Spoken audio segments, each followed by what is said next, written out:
नमस्कार प्यारे विद्यार्थियों। देखिए, जिस तरह से कल अपना मानक वर्णमाला पर वार्ता चल रही थी, बातचीत चल रही थी।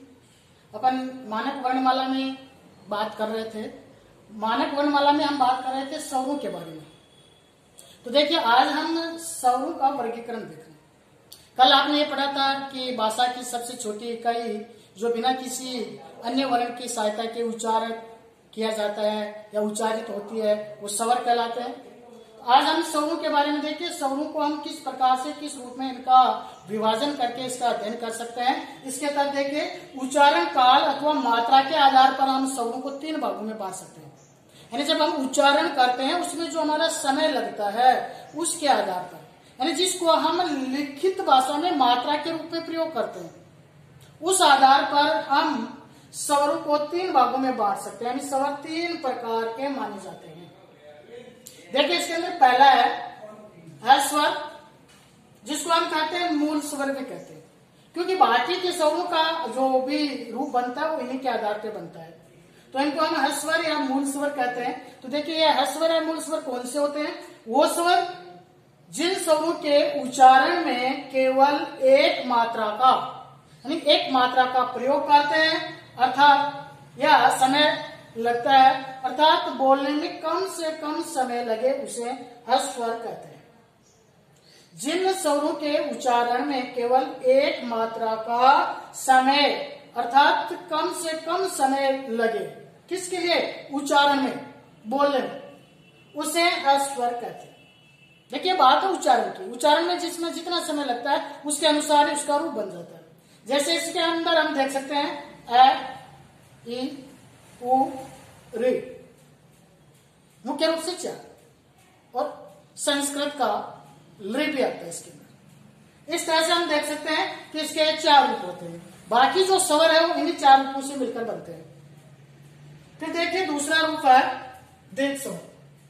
दीर्घ स्वर में क्या होता है? जिन स्वरों के उच्चारण यानी बोलने में मूल स्वरों की अपेक्षा, जो ये मूल स्वर थे इनकी अपेक्षा दुगुना, यानी डबल टाइम, दुगुना समय, अर्थात 2 मात्राओं का समय लगता है, वे दीर्घ स्वर कहलाते हैं। दीर्घ का अर्थ होता है बड़े, वो दीर्घ स्वर कहलाते हैं। जैसे आ, ई, उ, ए, आई, ओ, आउ आदि। इसी तरह से हम देखते हैं इसका तीसरा रूप कहलाता है, वो होता है प्लुत स्वर।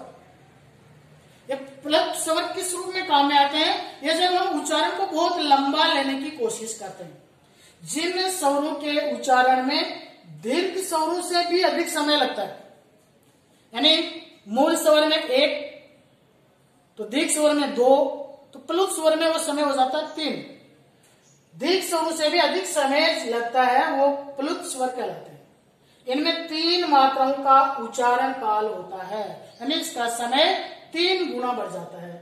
प्लुत का ज्ञान कराने के लिए स्वर के बाद या स्वर के आगे 3 अंक, यानी 3 अंक लिख करके उसको दर्शाया जाता है।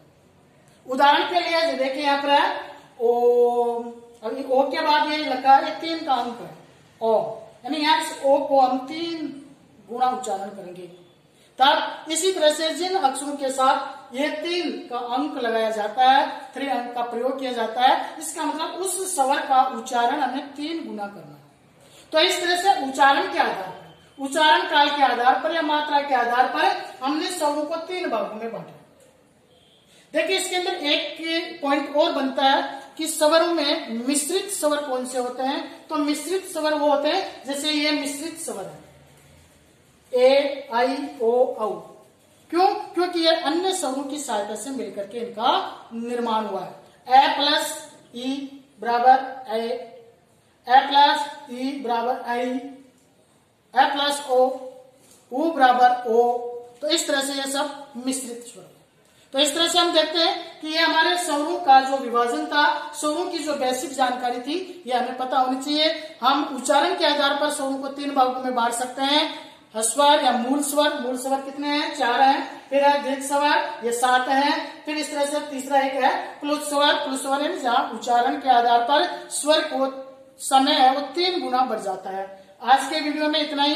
इसके अंदर आपको होमवर्क के अंदर इन सबों को ऐसा का ऐसा अपनी कॉपी में आपको लिखना है और लिख करके आपको इनके उच्चारण का अभ्यास करना है। देखिए कल ही हमने इसी पे बात की थी, जब तक आपका उच्चारण का ज्ञान आपके पास नहीं होगा, मात्रा का ज्ञान आपके पास नहीं होगा, तब तक आप भाषाई शुद्धता को पूरी तरह से नहीं पकड़ पाएंगे। यदि भाषा में आपको शुद्धता लानी है, अपनी वर्तनी की अशुद्धियों को दूर करना है, तो इन सब चीजों को आपको लिखना है। आज के होमवर्क के लिए आपको ये 3 पॉइंट अपनी कॉपी में लिखने हैं ऐसे के ऐसे, और इनको याद भी करना है। मैं कभी भी आपसे फोन पर इनके बारे में आपसे पूछ सकता हूं। आज के लिए इतना ही। अगले वीडियो में हम व्यंजनों को लेकर के बात करेंगे। तब तक के लिए नमस्कार।